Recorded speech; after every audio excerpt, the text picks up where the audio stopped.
Howdy folks, in this video I'm going to answer the question, what is a chord? Then we'll examine the two most common types of chords, major chords and minor chords. Chords are made of individual musical notes, so to begin, let's look at single notes. I think we all have an idea of what a musical note is, but just to be sure we're together on it, a note on the mandolin is the sound of one of our pairs of strings vibrating at some particular frequency.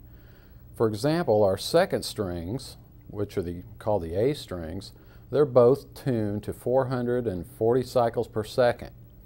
And when we play those strings, we hear a sound that the whole world calls an A note. Now there are lots more possible notes on the mandolin, ranging from this low G string all the way up to these notes way up high on the E string. And each one of those has a unique frequency that the string is vibrating at. The A is vibrating at 440 cycles per second, and any note higher than that is vibrating faster. Any note lower than that is vibrating slower. So if you go down in pitch, the frequency goes down. If you go up in pitch, the frequency goes up. Even though we have around 40 different possible notes on the mandolin, we only have 12 different names for them. Let's see how that works. Now here we have our second string, the A, the open A, vibrating at 440 cycles per second. And if you recall, I said that higher notes vibrate faster and lower notes vibrate slower. But an interesting fact is that if you double the frequency, you end up on the same note an octave higher. So if we start with this A note, our second string A, it's vibrating at 440 cycles per second. If we double the frequency of that to 880, we get another A note. So each time you double the frequency, you end up on the same note, just a higher sounding version of the same note. Now both of those A's share similar musical qualities in that the brain treats them both as an A note, sort of treats them as the same, even though they sound different. And it's because they're exact multiples of one particular frequency. So this A right here on the second string is 440. This high A is 880. And this low A, down an octave, you would divide it by 2 and you'd be at 220. So you've got 220, 440, and 880. Okay, enough about single notes for now. Let's define the word chord. A chord is a sound produced by 3 or more different notes played simultaneously. Now let's use that definition to build some chords. We'll start with the major chord. Here's a little G major chord. Major chords are made up of notes which are taken from the major scale. So if we're playing a G major chord, all the notes that you're hearing are notes from the G major scale. But it's not all the notes, it's only 3 of them. And to show you what I mean, here's a G major scale. And if you need a little help on what is a major scale, I'd suggest you watch the video called What is a Major Scale? And also you might want to watch the one called What is a Blues Scale, because it covers a lot of the similar material. We're going to start with the major scale, and here's a G major scale going up. Note 1, 2, 3, 4, 5, 6, 7, and 8. That's open, 2nd fret, 4th fret, 5th fret, open, 2nd fret, 4th fret, 5th fret. Those are the notes of our G major scale. Note 1, 2, 3, 4, 5, 6, 7, and 8. Now what we're going to do to make the major chord is we're only going to keep notes 1, 3, and 5. So this note on the bottom is a 1. We'll keep that. And we'll come on up 1, 2, 3. Here we have a 3. We could use that one. However, it's on the same string. So it's going to be really hard to play a 3 and a 1 with only a single string, so we have to choose one of those.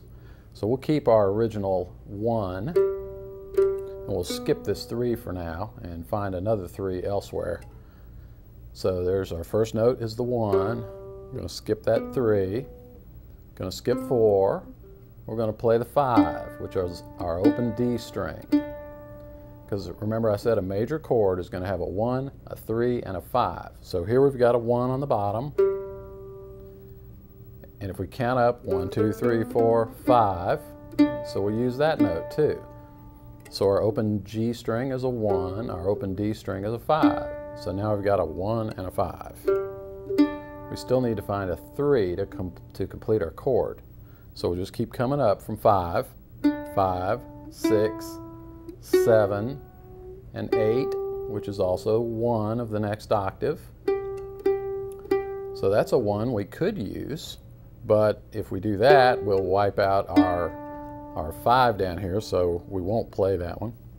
1, 2, 3, 4, 5, 6, 7, 1, 2, 3. So as we go up into the next octave, we can find another 3 up here at the 2nd fret, 2nd string. That's a B note up there.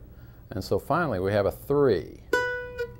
So just with those 3 notes together, we can have a full G major chord. We'd have a 1, and then a 5, and then a 3. You put those together and you have a G major chord. And you could choose other ones. You could have a 5 and then a 1, then a 3, or a 3 on the bottom. Those kind of different inversions, they're okay, as long as you have 1s, 3s, and 5s. Now if we want to keep going all the way up here, keep running the scale all the way up, 1, 2, 3, 4, 5, 6, 7, 8, or 1, 1, 2, 3, 4, 5, 6, 7, 8, or 1, we find another 1 right up here on top, so we can add that one in too. There's no reason we can't have more than one of any of these notes in our chord. So that's a G up on top, a 1 on top, and a 1 on bottom. That sounds really good. So every single note that we're playing here is either a 1, a 3, or a 5. And again, if any of that is confusing even in the slightest bit, go back and watch what is a major scale. And I believe if you understand that, everything I said here will make good sense to you. Now let's look at how to build a minor chord. All right, there's our G major chord we looked at a minute ago. And they're all just 1s, 3s, and 5s, and we're going to convert that into a minor. To make it into a G minor chord, it's very simple. All we have to do is find the 3, any 3s at all that you're playing, and we're only playing one of them right here. And again, by 3, I mean the 3rd note of the major scale.